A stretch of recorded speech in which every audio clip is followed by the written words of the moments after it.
Hello everyone, this is my review of set 75329 Death Star Trench Run diorama. Now of course, as we can see by the side of the box, it is part of the diorama collection, and this set has 665 pieces, and it unfortunately retired at the end of 2023, I believe, and this set then retailed for $70. At the point of recording this review, it has just retired, like just a couple days ago, so I don't really know a new price for it, but I'm guessing like maybe an extra like $10 or $15 at most, but nonetheless, let's go ahead and unbox her.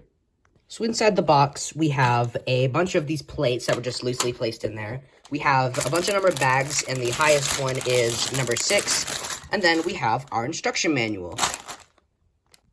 So there are no minifigures in this set, which is definitely a downer for some people, but I gotta say, the scene that it's representing, you really can't really, put a minifigure in this. Especially at this scale, like these small X-Wing, of course, Luke's, because R2, and then these small TIE fighters, like they could only maybe put one of those microfigs, but even then it would be taller than the cockpit. So I don't really think they could have put a minifig in this. Like maybe they could have had some studs here and had like Darth Vader or Pilot Luke Skywalker, but I don't think they really need one in this, but some people would probably see that as a downer, but I just don't see that.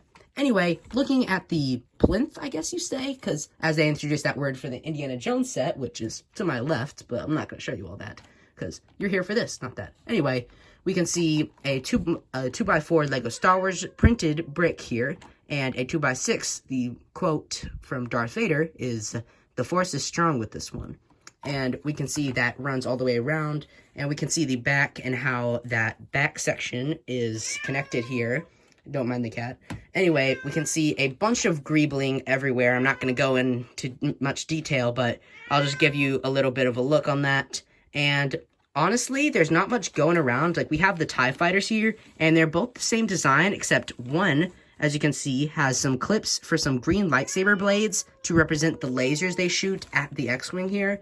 And we can see Darth Vader's TIE there with the same clips, with the same lasers, and these, instead of the clips, they just use studs, well, square studs, to, of course, not show lasers. Now, the X-Wing here, it's a pretty small version. It's not like a polybag version, but I gotta say, it's kind of like my favorite design. We have a 1x1 stud, flat stud printed with R2-D2's dome there, and we have some crystals at the back to represent the thrust coming out, and I think that looks particularly good there.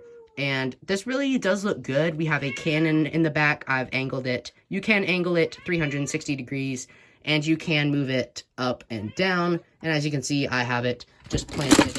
Oh gosh. Hold on. Sorry about that, guys. My cat just knocked over something. Anyway, getting back to this, we can see the cannon can move around, and I have angled it at Luke's X-Wing here. And yeah, that's going to wrap up today's review. And I hope you all enjoyed. Today was just a short one. And I will probably have a YouTube short out later, probably, maybe a little bit later, but who knows. Anyway, that is going to wrap up today. I hope you all enjoyed, and I'll see you all next time.